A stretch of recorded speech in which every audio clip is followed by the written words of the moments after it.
tema que nos presenta también está vinculado a lo que tanto Mar como Jaciel y Carlos nos han platicado el día de hoy. El trabajo que nos va a presentar Juan David es Consumo y Desempleo, la paradoja mexicana entre 2005 y 2019. Le doy la palabra a Juan David y recuerden que al ser esta última presentación, las preguntas que tengan para cualquiera de los ponentes de hoy pueden irlas dejando en el chat para que yo al final pueda tomarlas y hacerla a cada uno de ellos. Juan.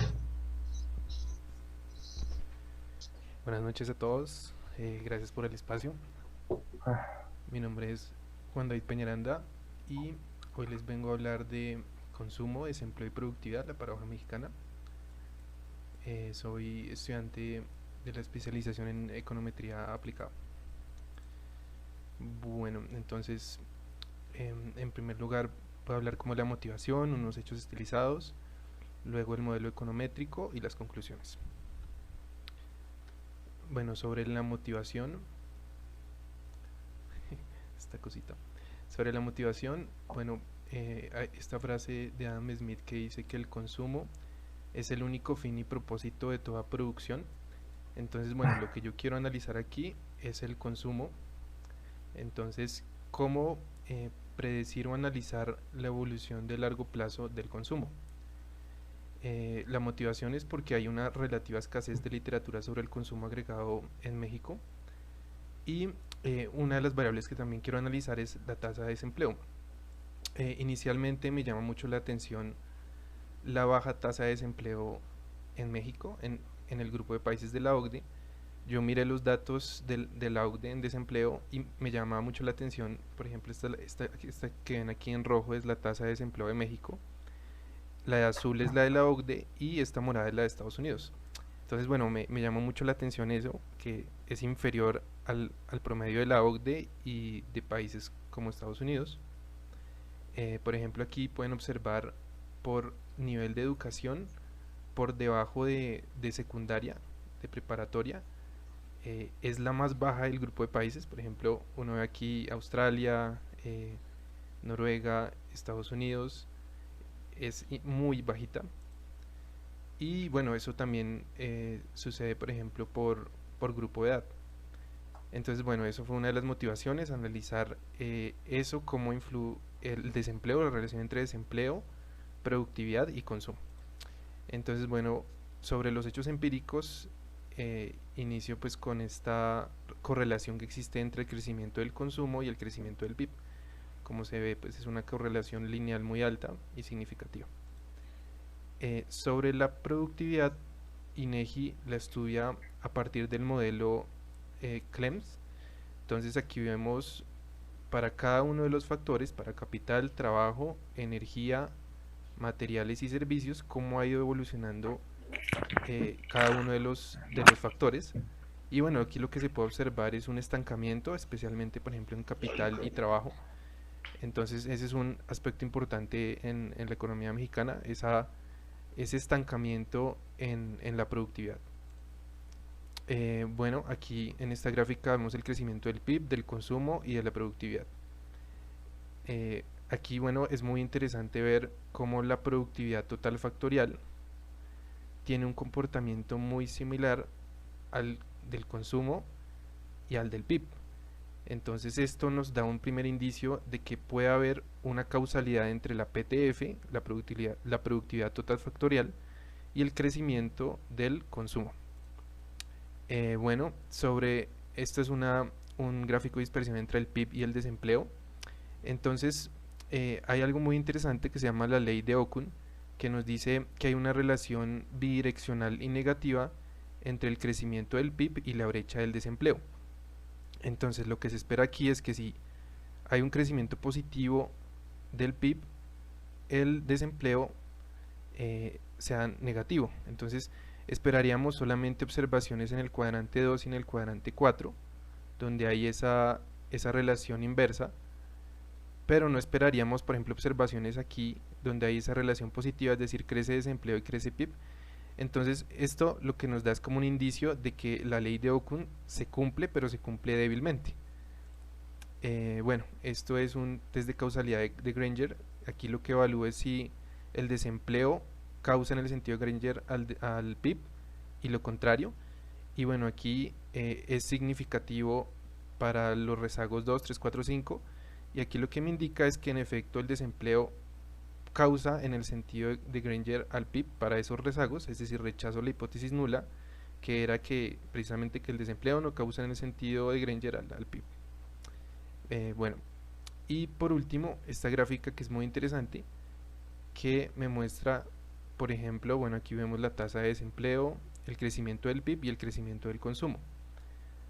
Para esta sección podemos ver que hay una relación aparentemente inversa entre la tasa de desempleo y la tasa de crecimiento del consumo.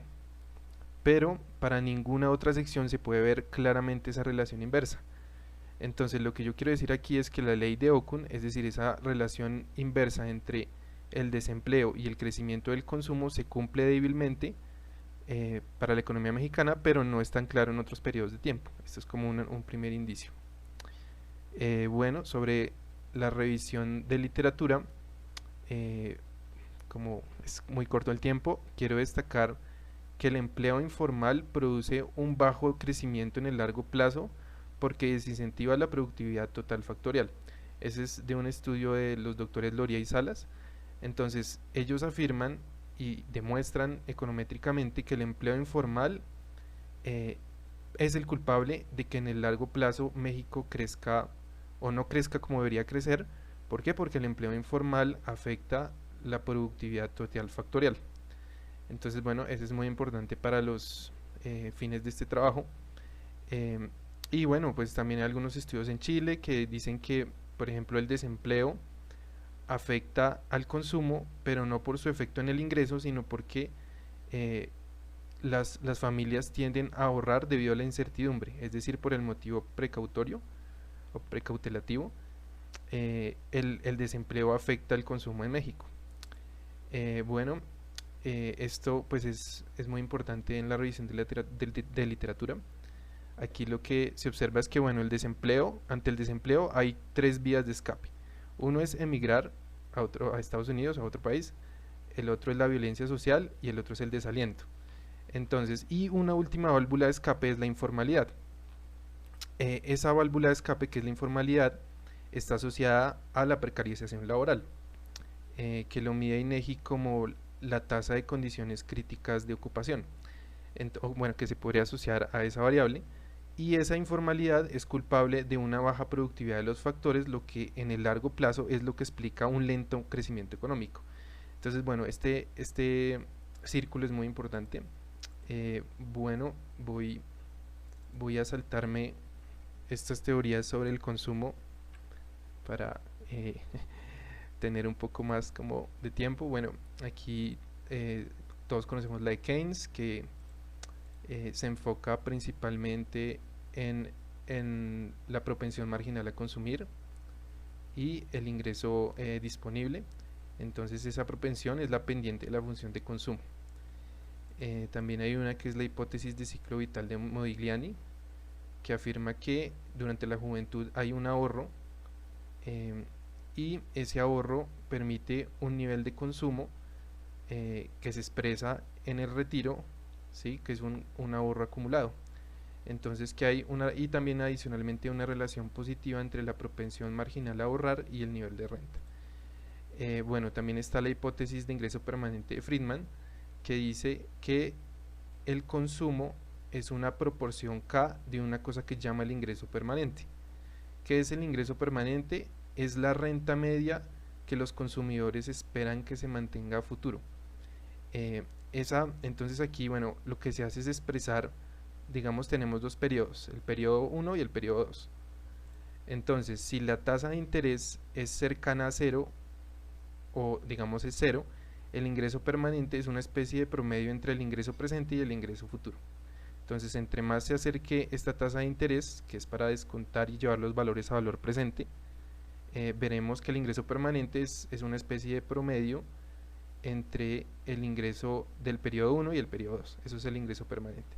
Entonces lo que dice Friedman es que el consumo es una proporción K de ese ingreso permanente. Bueno, en la historia de las teorías sobre el consumo agregado, Fue muy importante esa teoría porque permitió superar una paradoja que se llama la paradoja de Kuznets, que decía, lo que decían los keynesianos era que si se incrementaba el PIB, a futuro la proporción media, que es el cociente entre el consumo y el PIB, iba a caer. Pero Kuznets encontró para Estados Unidos que esta proporción media era constante. Entonces, esta teoría del ingreso permanente lo que dice es que esa, en el largo plazo, la propensión media depende es del ingreso permanente. Y bueno, y por eso existe esa poca variación. Bueno, eso en cuanto a la historia del consumo. Y finalmente, esta hipótesis de ingreso permanente con expectativas racionales, que lo que sugiere de un autor, de un profesor de Stanford de los 70 que se llama Robert Hall, él lo que sugiere es que el consumo en el largo plazo se comporta como una caminata aleatoria.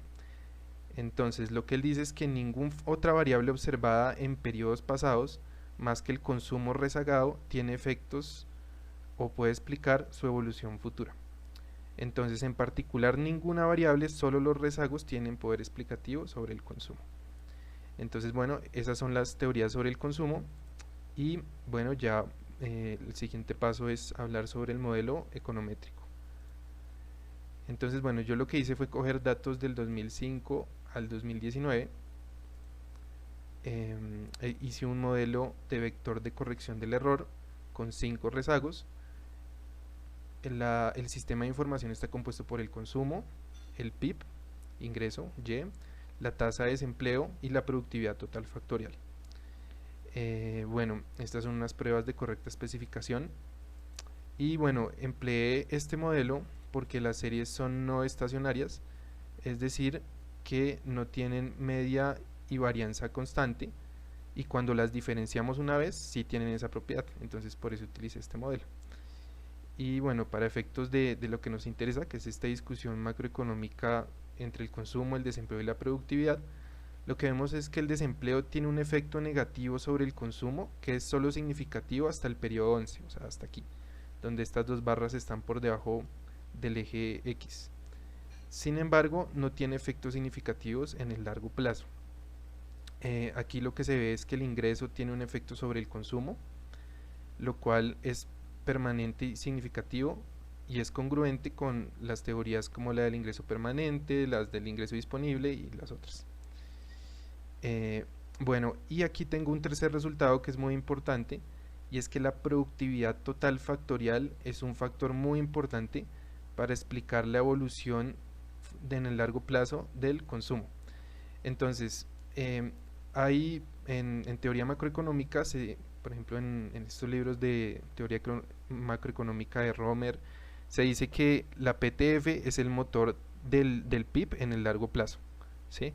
Entonces, que la PTF afecta positivamente el ingreso a largo plazo. Pero entonces lo que yo descubrí mediante este modelo es que la PTF también es muy importante en la evolución futura del consumo. Entonces, ese es como un primer aporte pues, que intenta hacer este trabajo. Y por último, tenemos aquí la relación entre desempleo e ingreso, que es significativa hasta este periodo 8. Lo que muestra, digamos, este gráfico es que la relación entre desempleo e ingreso, que es la ley de Okun, es débil para la economía mexicana, y por esa razón, por esa debilidad, es que el desempleo no tiene efectos a largo plazo sobre el consumo, que es algo que ya les voy a mostrar aquí. Entonces, bueno, esta es la descomposición de la varianza del consumo, ingreso, PTF. Aquí en esta tabla pues es como difícil ver las relaciones, entonces hay un gráfico que resume básicamente mi tesis y esta presentación, y es que para explicar la evolución en el largo plazo del consumo tenemos que el desempleo tiene efectos significativos en el corto plazo, pero eso se va disminuyendo en periodos en el largo plazo. Entonces estos son datos trimestrales, entonces 5 periodos, 10 periodos, hasta 50 periodos. El ingreso influye significativamente sobre el consumo y su importancia va aumentando paulatinamente, y la productividad total factorial, que aparentemente no tiene que ver con el consumo agregado, es un factor que en el largo plazo explica la evolución del consumo. Entonces, si se quiere que el consumo agregado en el país aumente, es muy importante mirar esta variable de la productividad total factorial. Entonces, las conclusiones, ¿cuáles serían? El ingreso influye sobre el consumo en el largo plazo, lo cual es congruente con las teorías del consumo, excepto con la que les decía que era hiper, que es expectativas, ingreso permanente con expectativas racionales de Hall, que es la que yo analicé en mi tesis, que dice que el consumo es una caminata aleatoria y que ninguna variable puede predecir su comportamiento. Entonces, como el ingreso sí afecta en el largo plazo al consumo y la PTF también, entonces aquí lo que hacemos es refutar esta hipótesis para México, esta hipótesis de ingreso permanente con expectativas racionales.